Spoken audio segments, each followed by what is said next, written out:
Thanks for listening to Magic or Tragic. Make sure you subscribe or like or comment below. We had 3 games go by in the Summer League, and then the news of Jonathan Isaac getting hurt, not playing the Summer League, the rest of the Summer League, is what prompted me to do this video. I was going to wait, but after hearing that news, I just decided to go ahead and make the podcast and talk about what I've seen so far. Now, a lot of Magic fans remember this is Summer League, and like I've said earlier, me personally, I've gotten excited before about Magic draft picks because they've always done pretty well in Summer League, and then nothing panned out. But with that said, I will talk about the players that have stood out and the players that have not stood out, and we'll just go from there. The first player I want to talk about is a player people have been asking me about and I've been reading about, and that's Derek Walton Jr. from Michigan. I didn't know much about him until we started playing him, so I had to watch a little tape on him, and he's a nice player. I think he does some things well. I think he kind of reminds me a little bit of Darrell Armstrong, and the fact that the things that made Darrell good was that he was a spark plug. He was real energetic. He was all up in your face defensively and offensively. Two things he did well. He hit the open 3 and he made the right play to me. He was good at making the right play. So when I watch Derek Walton Jr., I'm not saying he's like Darrell Armstrong. I don't think he has the same energy or juice as Darrell used to have. But what I do see in Darrell, defensively, he is tough like Darrell and all up in your grill. And he, to me, offensively, seems to make the right play. And he makes the easy play. He doesn't try and make it too spectacular or anything like that. He seems controlled. And he's hit enough shots to where you're like, you're a little impressed. So you want to see more from him. He kind of ran out of gas a little bit at the end of the game 3, but that's because he has been going hard. He plays hard, so that's okay. The next player I want to talk about is Marcus Georges-Hunt. When I first looked at him, I thought to myself, this guy, he wants to take it to the rim. He's pretty aggressive because he's so strong. Why not? And that's what I called him, an aggressive player. So after watching him, that's to me exactly what he is. He's very aggressive, but he is also capable of hitting the jump shot. And he did display that. That's kind of what you want to see in the Summer League. You want to, when you watch these players play, you don't really know how they're going to pan out, but one thing you do hope to see is if they play like themselves, if they play like the players you believe and see them as being. And I think he did that, and his style of play is good for the Magic. The fact that he's aggressive, he got to the foul line more than enough times. The Magic don't do that a lot, in my opinion. And again, when the opportunity presented itself, he was successful enough at the jumper, at the 3-point and the mid-range jumper. I think in his last game he had 19 or 20 points. And he's handled the ball as well, which is another skill he's shown. So you're happy to see that from him, and I'm interested to see more of him. Before we get to Jonathan Isaac, which is the obvious player we want to talk about, I just want to mention a few players, Steve Zimmerman and Patricio Guarino. I think I've seen enough on those two guys. Like, Guarino is too timid for me, and the Magic have enough timid players, so I'm not gonna hurt if we lose him. Even if he goes somewhere and does well, it's okay. I think I've seen enough of him, because I saw him last year as well. Zimmerman, he plays hard and he tries hard, but no offensive skill still to this date, in my opinion. And I watched him miss 4 straight free throws, I believe, and that's not good. That's not good. Last player I want to talk about is actual honorable mention is Wes Iwundu. A lot of people probably watching him. He can't shoot. His shooting has been up and down. But I don't want you to worry about his shooting right now, because the Magic seems like they want him to focus more on ball handling and basically running the offense. That's what he's been doing. And the positives from him is that his defense, his length shows up. Like, it shows up. And he is active by nature.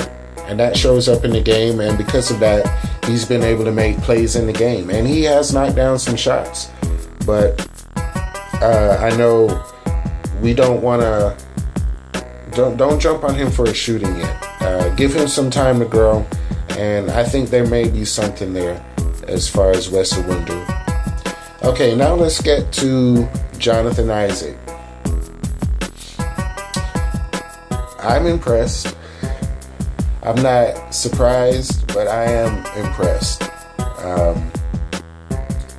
He's another player who I said, like Marcus Georges-Hunt, that when you watch them play, you want to see that skill translate consistently.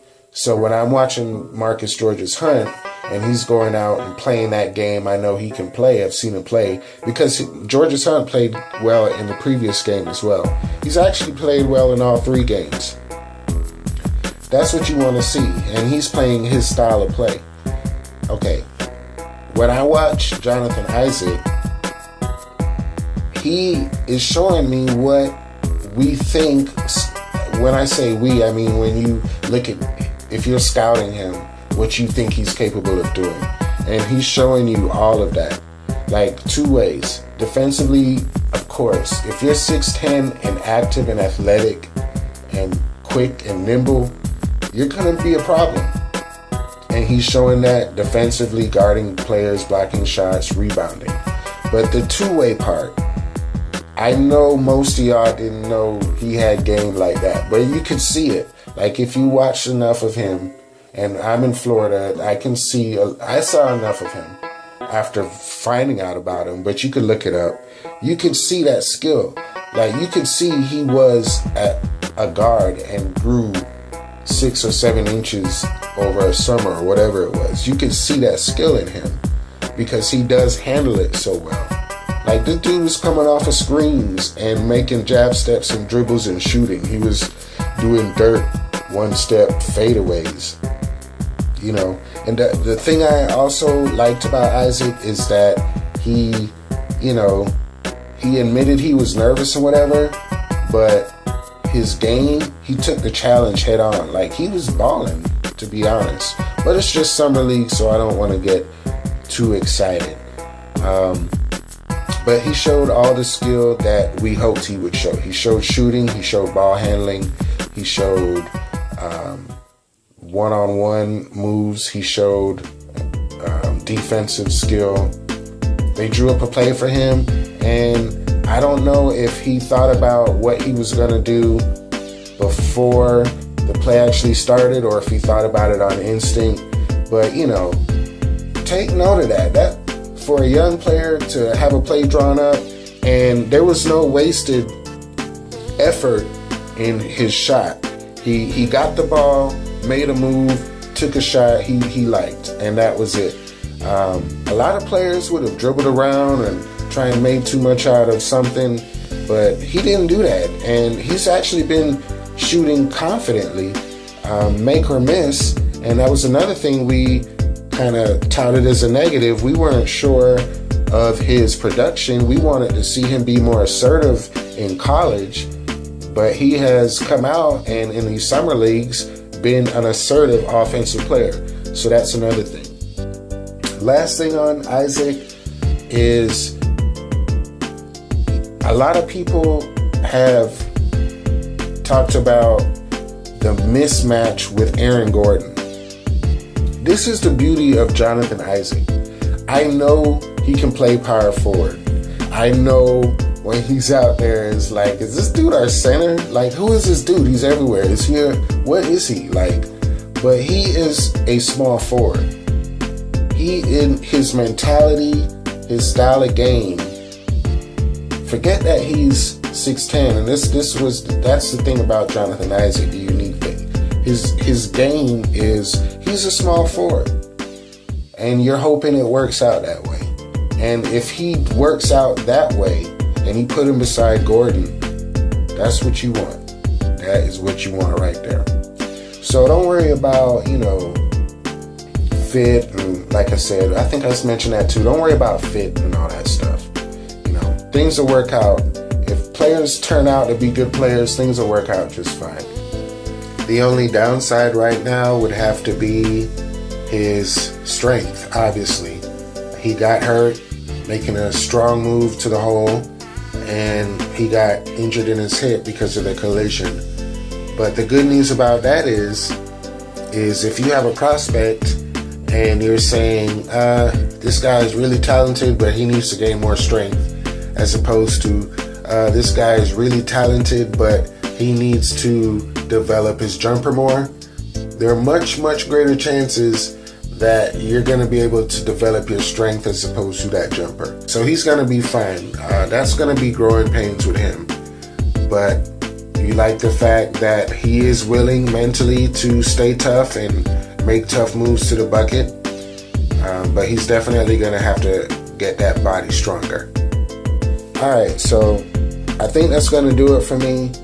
I'm still going to watch the rest of Summer League. It was pretty disappointing that we couldn't see Dennis Smith or Malik Monk play against the Magic, but it's okay. Thanks for listening. Make sure you comment, subscribe, or like below, and see you next time. Go Magic.